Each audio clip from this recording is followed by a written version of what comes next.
A letter from Michael Gove was sent to haulage firms, which said that exporters without the updated papers could face delays of up to 2 days.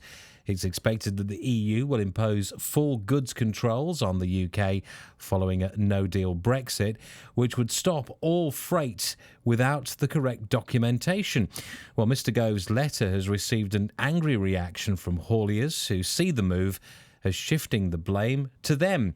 We can speak now to Rob Hollyman, who's the director of Young's Transport, who are based in Purfleet. Good afternoon, Rob.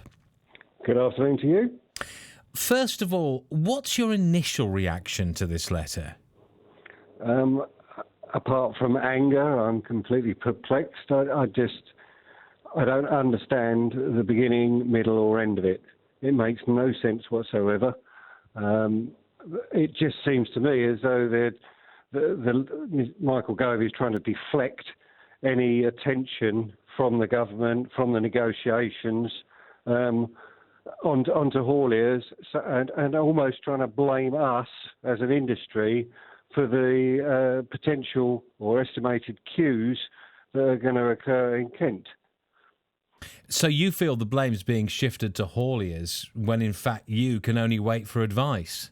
Well, indeed. I mean, in short, Gove has said that basically people are going to have the delays because they haven't got the proper paperwork. Now, the problem with that statement is that the government hasn't told us as hauliers, or indeed shippers as shippers, what paperwork we actually need. There's been no definitive explanation of the paperwork we need, and there can't be, in fairness to them, there cannot be, because they haven't finished negotiations with the Europeans. So how they can possibly, there's cart before the horse, if you like. Because Michael Gove has now confirmed that truckers will need a Kent access permit post-Brexit to get into Kent. I mean, how would that work for you? Well, again, apart from, I mean, I'm laughing, but it's far from funny. But it's just ludicrous. I mean, what purpose is that going to achieve? That's the first question I have. Well, he says this is to avoid congestion. Right, but okay, so let's take that. That's the reason for it, apparently.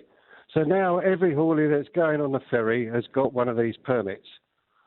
Well, it doesn't actually reduce congestion, does it? Because all the same number of trucks are still going to go on the ferry.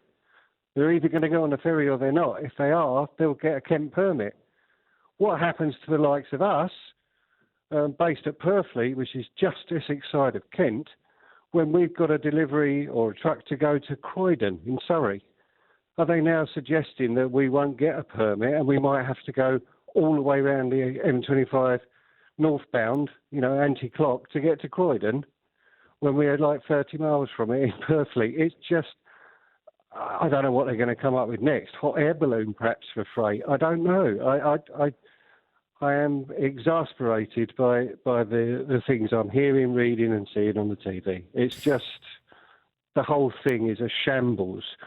And how they can talk about rules and regulations and paperwork when it hasn't been established what those rules, regulations and paperwork will be, I have no idea. And how can they possibly suggest that it will be down to the haulier who's getting his things wrong, his paperwork wrong and having the wrong paperwork, or whatever way you want to put it?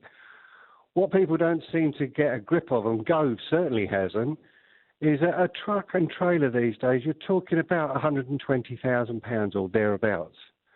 And I was saying to someone today, do they seriously think we would wave goodbye to one of those trucks with that sort of value on it without having researched exactly what we need? Of course we wouldn't. Now multiply that by 10. Do you think we'd wave goodbye to £1.2 million worth of equipment for it to go and sit for 2 days on the M2 or the M20? Of course we wouldn't. The whole thing really and truly is an absolute nonsense. Could you explain to us what happens if you don't have the right papers? I mean, what happens then? It depends really how far you get. If you get to Dover or to Folkestone on the way out on the tunnel or whatever, then they'll turn you around and say, you can't ship. But if you get across to the other side and you've got the wrong paperwork, God alone knows. You know, they could confiscate the truck, trailer, driver. You know, we're back to the bad old days of pre-customs, customs freedom, 25 years ago.